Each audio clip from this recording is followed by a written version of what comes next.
ئەمڕۆ 11 ڕۆژە لە مانگرتنی مامۆستای فەرمانبەران لە بەردەمی ئۆفیسی نەتۆیەکەتەکان لە شاری سلێمانی. ئەم بەیانیە مامۆستایان و فەرمانبەران سەرجەم ئەو پێدەویستیە پزیشکیانی کە بۆیان دابین کرابوو، ئەو چارەسەرانی بۆیان دابین کرابوو ڕەتیان کردوێتەوە و هەڵوێستێ. نەچمە لای مامۆستا عوسمان گوڵپی و تەبێژی مانگرتووان مامۆستا بۆچی چارەسەر ڕەتەکەنەوە مامۆستایان و فەرمانبەران؟ لە ڕاستی مانگرتووان نیگەرانن لە بەدەمەوە هاتن و بەڕاستی تۆخی تەندروستیشان باش نییە. ئەمڕۆ بڕیاریاندا ئەو چارەسەرە سەرەتایانش کە بۆیان نەکرێ ڕەدی بکەنەوە و بەڕاستی وتمان تەندروستیەوە گرنگە ڕەدی مەکەنەوە، وتیان چی بەسەر ئێمە بابێت بەڵام ڕەدیەکەن.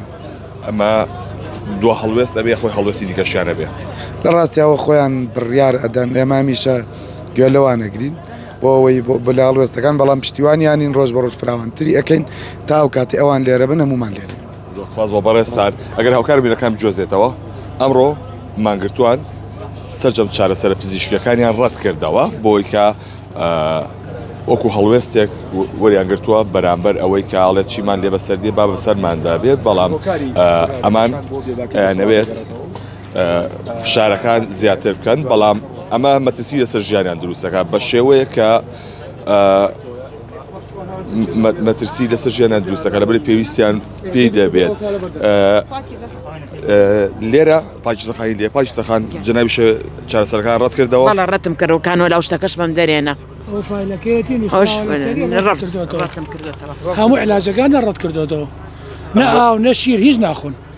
ئەمە مەترسی لەسەر ژیان دروست ناکات. بابی کاکەیان ئەمە 11 ڕۆژە لێرەین کەس نایە بەدەمانەوە، هیچ نوێنێرایەتێکی ڕسمی ناتۆ بەدەمانەوە. وازان ئێمە گاڵتەیان لەگەڵەکەین، وەڵا بۆ جددی دانیشتون و زۆر بە جددی شتەکانش ڕەفزەکەینەوە تاو کاتێگەینە، یان مردنێکی شکۆمەند یان داواکاریەکانمان بەسەر بەرزی خۆمە گاڵتەوە لێرە دانەنیشتوین. دۆخی تەندروستی و چۆن ئێستا؟ هەموو گیانمە لەرزێ،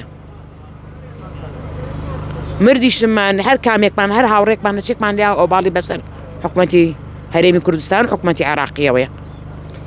تا ئێستا هیچ لایەنێکی فەرمی نەهاتووە؟ هیچ شتێک ناتوو کە دڵی ئێمە و خەڵکیش ڕازیکە لە مستەوەی ئەوەوێک ئێمە و خەباتەمان بۆ کردوە.